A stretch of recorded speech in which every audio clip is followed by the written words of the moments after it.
Hello बच्चों, I hope मैं जो वीडियो सीरीज आपके लिए बना रहा हूँ वो अच्छे से समझ में आ रहा होगा। अब हम एक्सरसाइज जो कर रहे हैं, एक्सरसाइज 4.3 क्लास 10th,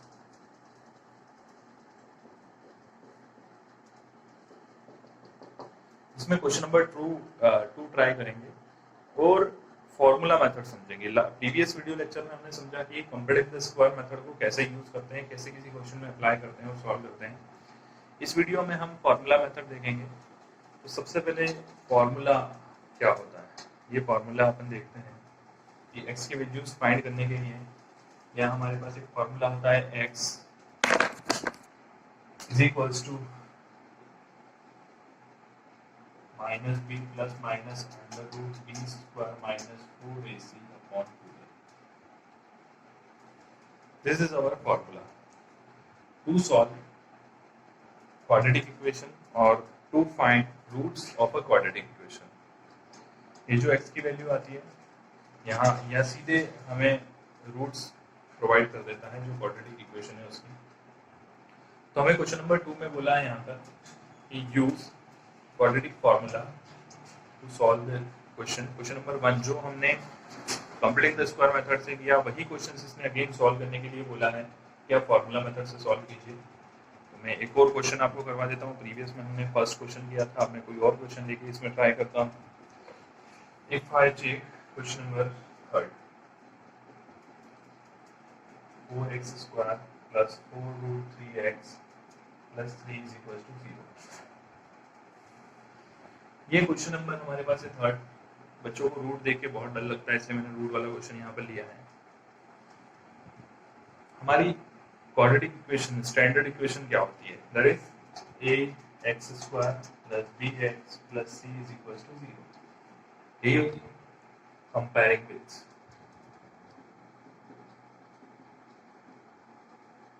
ये फॉर्मूला कैसे आएगा, इस चीज का क्वेश्चन अगर आपके पास हो, ये चीज अगर दिमाग में आ रही है तो हम ये जो इक्वेशन है इसका स्क्वायर करके और इस फॉर्मूले को डिराइव कर सकते हैं।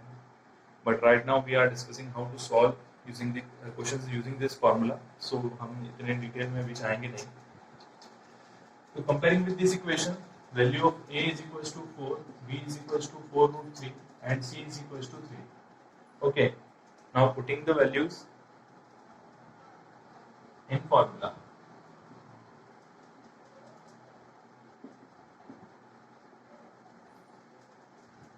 फॉर्मूले में पुट किया हमने। फॉर्मूला क्या है?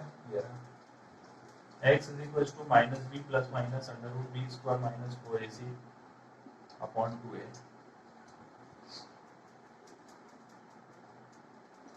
minus b, that is minus 4 root 3 plus minus b square 4 root 3 square plus minus 4 into 4 into 3 upon 2 into 4। अभी मैं केवल फॉर्मूला यूज करना बता रहा हूँ आपको। इसमें ये जो b स्क्वायर माइनस 4ac वाला पार्ट होता है इसको हम डिस्क्रिमिनेंट कहते हैं। इससे हम कैसे पता लगाते हैं कि रूट्स कैसे हैं, ये हम इस वीडियो लेक्चर में या नेक्स्ट वीडियो लेक्चर में डिटेल डिस्कस करेंगे कि कैसे ऐसा होता है। अभी मैं केवल फॉर्मूले से इसने बोला है कि क्वेश्चन सॉल्व के दिखाइए, तो अपन वो कर रहे हैं। Minus 4 root 3 plus minus under root 4 root 3 का स्क्वायर, 4 रूट 3 का square 16 root 3 9, 4 root 3 into 4 root 3। भाई साहब नहीं समझ में आता है तो सॉल्व कर लो, कोई प्रॉब्लम नहीं बेटा। जितना ज्यादा आप कोशिश करोगे उतने अच्छे से क्वेश्चन बन पाएगा। 4 4 सा 16, रूट 3 इंटू रूट 3 होता है केवल 3, दैट इज 16 इंटू 3 48 है माइनस 48 माइनस 48 0 अपॉन 4 टू सा 8, minus 4 root 3 plus minus under root 0 upon 8। तो यहाँ हो गया माइनस 4 रूट 3 अपॉन 8, तो 4 टू सा 8 माइनस रूट 3 अपॉन 2 x। अब देखिए x की वैल्यू आई हमारे पास माइनस रूट 3 अपॉन 2। अभी मैंने डायरेक्ट इसलिए किया ताकि आप किसी चीज को अच्छे से समझ पाए। अब मुझे यहाँ बीच में क्वेश्चन में एक चीज जो मैंने आपको अभी बोली थी कि अपन इस वीडियो में या नेक्स्ट वीडियो में डिस्कस करेंगे, वो आज लग रहा है मुझे कि बहुत ज्यादा जरूरी है उस चीज को डिस्कस करना, क्योंकि यहाँ पर ये देखिए ये जो है 0 आ चुका है। अब इससे फर्क क्या पड़ा, हमारे पास x की वैल्यू केवल 1 आई, पर सर क्वाड्रेटिक इक्वेशन थी, आंसर तो 2 आना चाहिए थे। यस, ये आंसर ही है, पर सेम आंसर्स हैं, इसलिए यहाँ एक सिंगल आंसर आया है। मतलब इस इक्वेशन के जो दो रूट्स होंगे वो होंगे हमारे पास -√3/2 एंड -√3/2, मतलब दोनों सेम होंगे। अब इसका लॉजिक क्या है, हम यहाँ क्वेश्चन स्टार्ट करने से पहले क्या और लिखना सही होता है उस पर थोड़ा सा वापस बैक साइड पे अपन चलते हैं कि क्या किया हम लोगों ने। यहाँ पर हमने फाइंड किया डायरेक्ट फॉर्मूले में वैल्यू पुटअप करके। अब देखिए आप, मैंने अभी बोला था कि ये जो b² - 4ac ये होता है डिस्क्रिमिनेंट। डिस्क्रिमिनेंट मतलब b² - 4ac।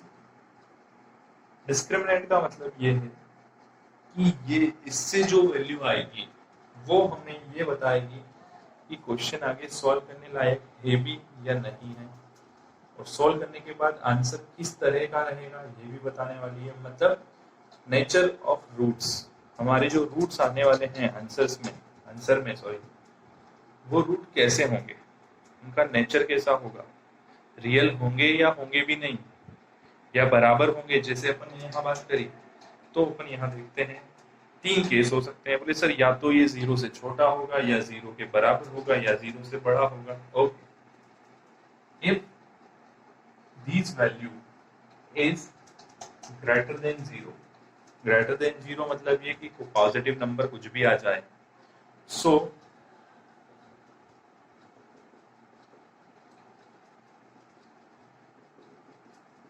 Nature of roots की बात कर रहे हैं, b² - 4ac is greater than 0। तो जब d ग्रेटर देन 0 होगा तो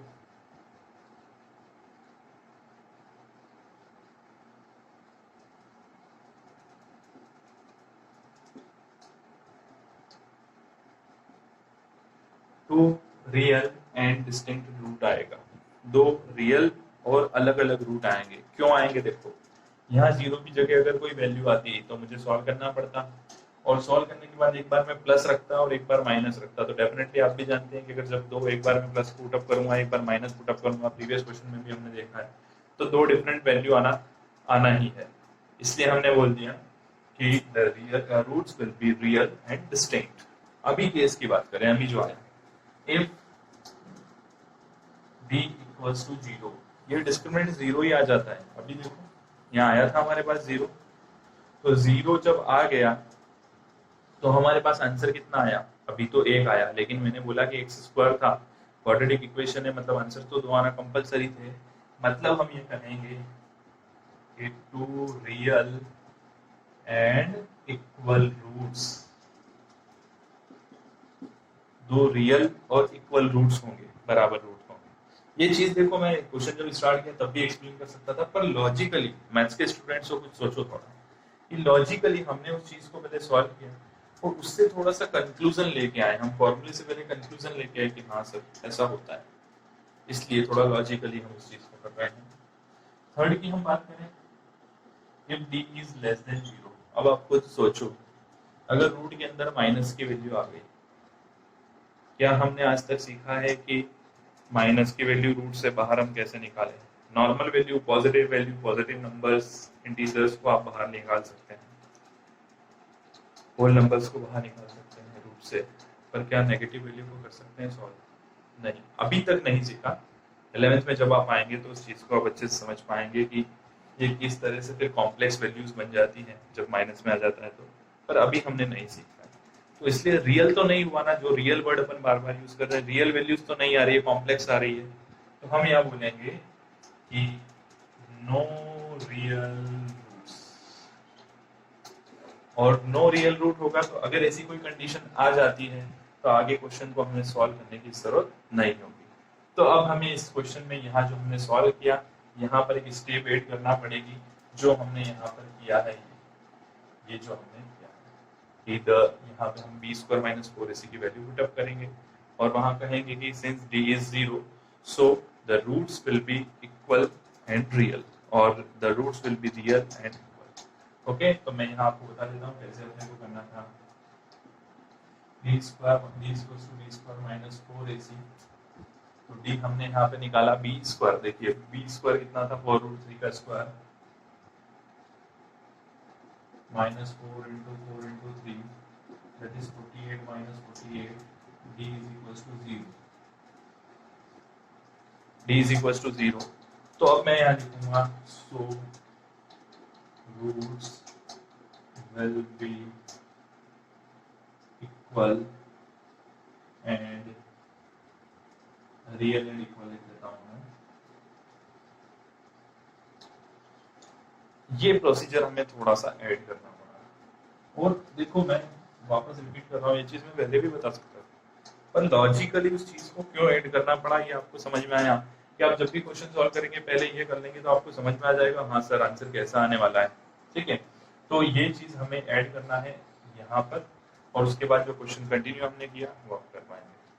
आई होप आपको ये क्वेश्चन अच्छे से समझ में आया है और जो रिमेनिंग क्वेश्चन है जैसे इसमें क्वेश्चन नंबर 2 में बोला है वो आप कंटिन्यू कर लीजिएगा और अच्छे से सॉल्व कर पाएंगे इस मेथड से। आप पहले चेक कीजिएगा रूट्स किस तरह के हैं, उसके बाद क्वेश्चन को सॉल्व कीजिएगा। ओके।